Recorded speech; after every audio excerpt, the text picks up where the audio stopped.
কয় পিস আছে এখানে হাঁস? 1 2 3 4। ভাগ্যবশত কিন্তু আমি এখনো পালতে পারতেছি না, কারণ হাই গাইস, সুন্দর একটি ব্লগ। আপনারা তো আমার বাড়ির ফল গাছ থেকে অনেক কিছুই দেখেছেন, তো আরেকটি জিনিস দেখার বাকি রইলো আপনাদের। যদিও জিনিসটা আমার না, কিন্তু আমার দেখে এতটাই ভালো লেগেছে, এতটাই সৌন্দর্য লেগেছে। আসলে পশু প্রেমী কিন্তু আমি মানুষ। পশু পাখি দেখলে আমি এমনিতেই খুব পছন্দ করি, খুব লাইক করি। তো আগেও আপনারা দেখেছেন যে আমার বাড়ির ছাগলটা কিন্তু দেখেছেন, বর্তমানে কিন্তু এই ছাগলটা এই মাঠে আছে। আর দ্বিতীয়ত আমি যে জিনিসটি দেখানোর জন্য আপনাদেরকে চেষ্টা করতেছি, এখন আপনাদেরকে দেখাবো এই যে রাজাহাঁস। এটা কিন্তু আমারই এক ভাইয়ের। এই রাজাহাঁস গুলা, এটা আমাদের না, কিন্তু এই রাজাহাঁস গুলা কিন্তু আমার এক ভাইয়ের।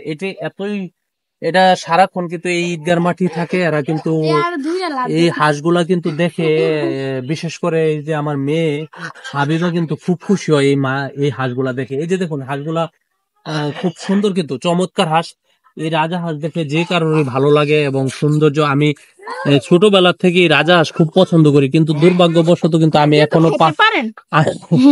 এখনো পালতে পারতেছি না। কারণ না পালার এর একটাই কারণ আমি থাকি ঢাকাতে, থাকার কারণে কিন্তু গ্রামে হাঁস মুরগি পালন করা হয় না।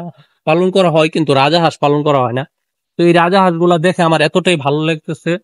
দেখুন রাজাহাঁস গুলা কিন্তু আমার মেয়ে দৌড়াচ্ছে, বিশেষ করে হাবিবাকে দেখানোর জন্য। আমার বড় মেয়ে কিন্তু কুলে নিয়ে সে দুষ্টামি করতেছে। যাই হোক, অলরেডি এই হাঁসগুলা কিন্তু চলে যাচ্ছে এই দিক থেকে। আপনাদেরকে আরেকটু দেখায়, এই যে দেখুন এই হাঁসগুলা কিন্তু খুবই সুন্দর।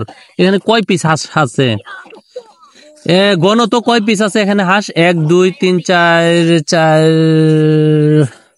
5 6 7 8 9 10 11 12 13 14, প্রায় 15টার মতো কিন্তু হাঁস আছে। তো আপনারা দেখলেন যে এই রাজা হাঁসগুলা কিন্তু দেখতে খুব চমৎকার। আর এগুলা কিন্তু একরকম রাজা হাঁসের যে প্রাইসটা বলি, যদি একটা ছাগলের দামের মতোই কিন্তু রাজা হাঁসের দাম।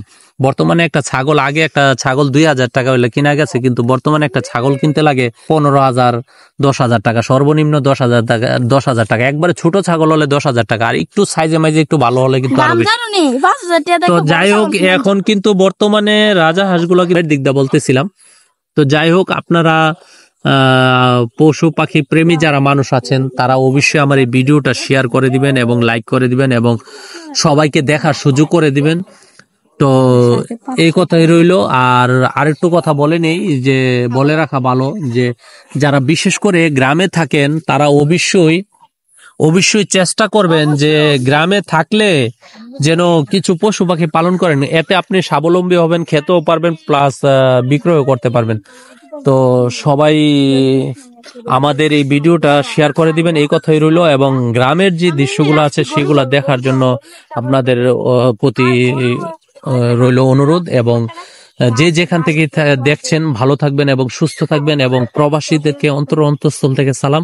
আসসালামু আলাইকুম।